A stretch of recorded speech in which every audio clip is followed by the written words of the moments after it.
பெண்கள் பார்வையால் தான் கொல்ல வேண்டும், கத்தியால் அல்ல. கத்திய நான் வீசிட்டேன்.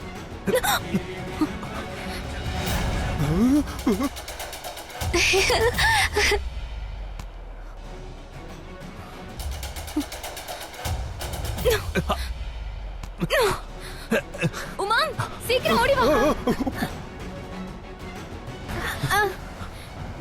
வீரா, வேணா வீரா, பெரிய படையா நம்மளை பிடிக்க வந்துட்டு இருக்கு. இவங்க இல்லாம போனா அம்மா கிட்ட என்னன்னு சொல்லுவேன்? மாட்டிக்கிட்ட அம்மாக்கு என்ன பதில் சொல்றது? வா வா, சீக்கிரம் போ. இவளை நான் விட போறதில்ல, இவளை நான் விட மாட்டேன்.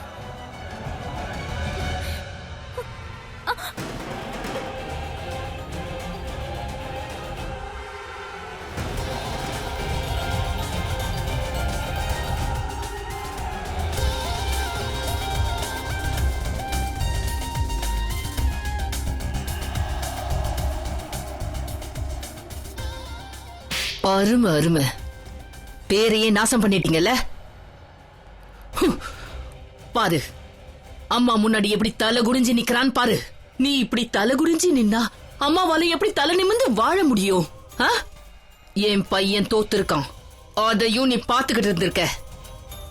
வீர், நல்லா புரிஞ்சிக்க, விஜயநகரத்துக்கு தேவை வெற்றிதான், தோல்வி இல்ல.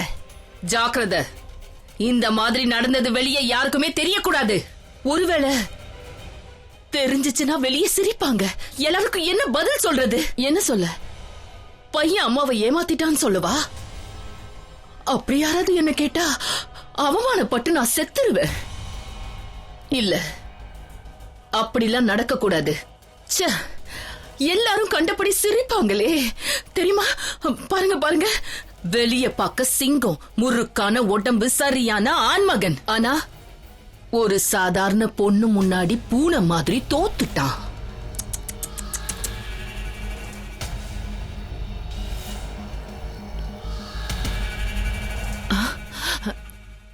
பயப்படாத வீர், இது உன்னோட வீர தழும்புல.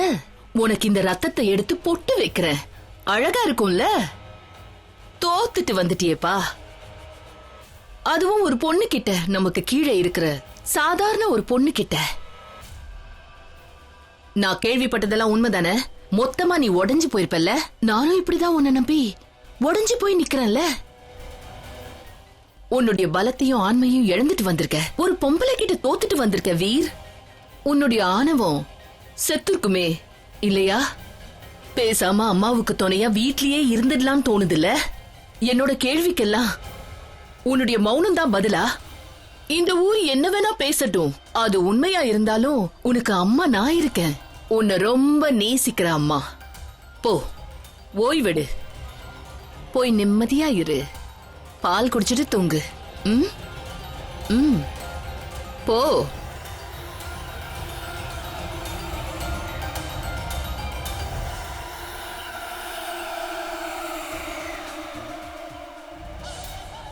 என்னம்மா நீ இப்படி பண்ணிட்ட?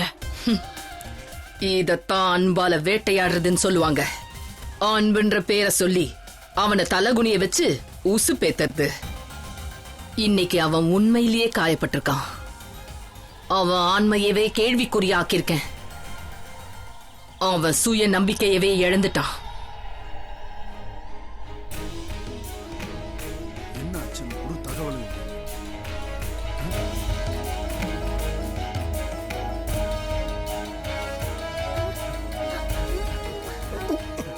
மீனாட்சி, சதாக்ஷி,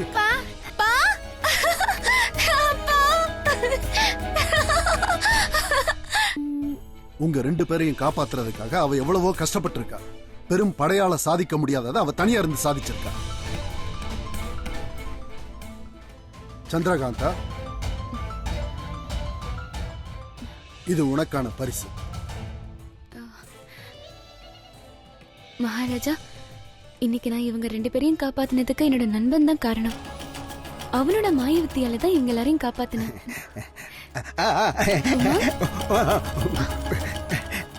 இது உன்னோட பரிசு. நன்றிங்க.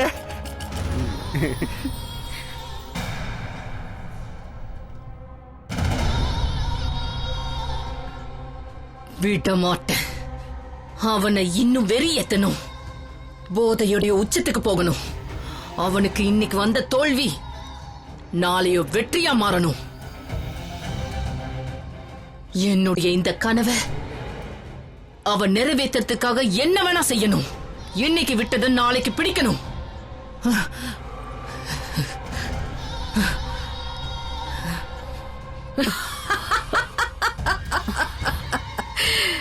சிரிக்கிறத நிறுத்துறியா இல்லையா? இல்லனா இது அப்படியே உன் முகத்துல ஊத்திடுவேன். உன்னுடைய ஆணவெல்லாம் செத்து போயிருக்குமே. வாய மூடு, வாய மூடிடு. இல்லனா உன்னை அடியோட அழிச்சிருவேன். யார் அழிய போறாங்கன்னு நீ பாரு. 21 வருஷம் முடிய போகுது. நீ முடிய போற. இன்னைக்கு அந்த மாயக்கத்தி அவளுக்கு கிடைக்க போகுது. கத்தி எப்படி அவளுக்கு கிடைக்கும்? அந்த பொண்ணு அந்த கத்திய தேடி போனாதானே கிடைக்கும். அந்த பொண்ணு தேடி போக வேண்டியதில்ல. அந்த கத்தி அவளை தேடி போகும். ஓ, வாய மூட மாட்டியா? கடைசியா சொல்றேன், உன் மரணத்தை தேடிப்போ. ரத்ன பிரபாவோட பொண்ணை தேடிப்போ. அவதான். தெரியும், எனக்கு தெரியும். ஆனா இந்த தடவை சூரிய நாட்டு மன்னனால அவளை காப்பாத்தவே முடியாது. என்ன சொல்ற? இது வரைக்கும் அவங்க தோத்ததே இல்ல. தோத்துருவாங்க. இந்த தடவை தோத்துருவாங்க. அதுக்கப்புறம் அந்த மாயக்காரி என் கட்டுப்பட்டு கீழே வருவா. அது நடக்கும். இனி என் வீர் எனக்காக எல்லாமே செய்வான். ஹே கிழவி, இன்னைக்கு நீயும் இத கொஞ்சம் குடி. கொஞ்சம் புலம்புறதையாவது நிறுத்துவல்ல? வா போ.